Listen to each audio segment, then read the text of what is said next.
العالمین حضور پر نور امام زین العابدین علی جدہ الکریم وعلیہ الصلاۃ والتسلیم، آپ نے ارشاد فرمایا ہم اہل بیت سے محبت کرنے والوں کی علامت یہ ہے کہ ان کے رنگ زرد ہوتے ہیں اور ان کے ہونٹ خشک ہوتے ہیں۔ سبحان اللہ۔ یہ جو کہا آہ سرد و رنگ زرد و چشم تک، عاشقوں کی 6 نشانیاں، تو یہ جو سید سجاد نے فرمایا ہم اہل بیت سے محبت کرنے والے کے ہونٹ خشک ہوتے ہیں، شوگر کی وجہ سے نہیں، کس وجہ سے؟ آپ کا اشارہ معرفت کی بولی ہے، اشارہ اس طرف ہے کہ ہم اہل بیت سے محبت کرنے والا اکثر روزے سے ہوتا ہے۔ سبحان اللہ، سبحان اللہ۔ میں نے باتیں آپ سے وہ کرنی ہے کہ آپ کے لیے اب سبحان اللہ کا آپشن ویسے ہی نہ رہے، سبحان اللہ۔ کیونکہ جنتی بننے کی باتیں زیادہ دیر ہو تو اسی پہ آپ اہل سنت پڑھتے ہیں، باقی تو یہ باتیں عمل کی ہونا نہ اور ہم نے کرنی وہ ہے کیونکہ ہم نے اس عنوان سے وفا کرنا ہے۔ تو سید سجاد فرماتے ہیں ہم ہمارے محبین کے ہونٹ خشک ہوتے ہیں، کس وجہ سے؟ کثرت روزہ کی وجہ سے۔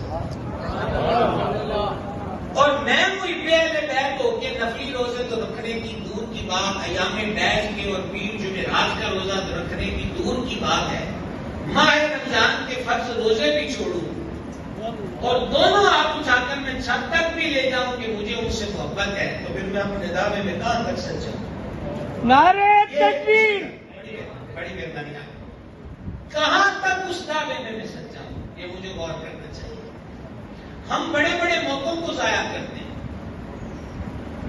خیر کے موقعوں کو، برکت کے موقعوں کو۔ اہل بیت کی طرز کیا ہے؟ مشہور حدیث ہے جو آج کا دن گزر گیا جمعہ المبارک، فرمایا جمعہ کے دن ایک ساعت، ایک گھڑی ایسی آتی ہے کہ جس میں دعا قبول ہوتی ہے۔ اب امام اہل سنت رضی اللہ تعالیٰ عنہ نے فتاوی رضویہ شریف میں اس پر طویل کلام کیا، روایات کی کوٹ کی کہ وہ وقت کون سا ہے۔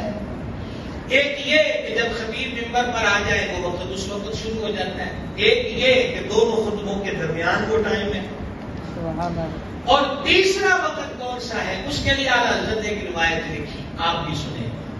حضور سیدہ طیبہ طاہرہ زکیہ مخدومہ کریمہ ولیہ صالحہ متقیہ زکیہ نیرہ منورہ مقدسہ معمرہ عالمہ فقیہہ صابرہ شاکرہ متوکلہ حضرت بطول زہرا صلی اللہ تعالی علی ابیہا وعلیہا وبارک وسلم۔ آپ جمعہ کے دن عصر کی نماز ادا فرمانے کے بعد اپنے مصلی پہ رونق افروز رہتی اور ذکر اذکار میں مشغول رہتی۔ خاتمہ کو فرمایا تھا کہ جب غروب آفتاب کا وقت قریب آ جائے، سورج ڈوبنے کا، تو تم دروازے پر مجھے اطلاع کر دو۔ یہ ہر جمعے کو ہوتا، ہر جمعے۔ تو خاتمہ دروازے پر عرض کر دیتی کہ سیدہ غروب آفتاب کا وقت قریب آ گیا۔ اب اگلی سطر آپ کو میں سنا سکتا ہوں، بولنے کا مطالبہ نہیں کیونکہ بڑی بارگاہ کا ذکر کر رہا ہوں میں۔ حضور سیدہ اسی وقت ہاتھ اٹھاتے تھے، اللہ اکبر، مالک وہ وقت آ گیا، اللہ اکبر، سبحان اللہ، وہ گھڑی آ گئی کہ جب تو دعاؤں کو قبول فرماتا ہے۔ سبحان اللہ۔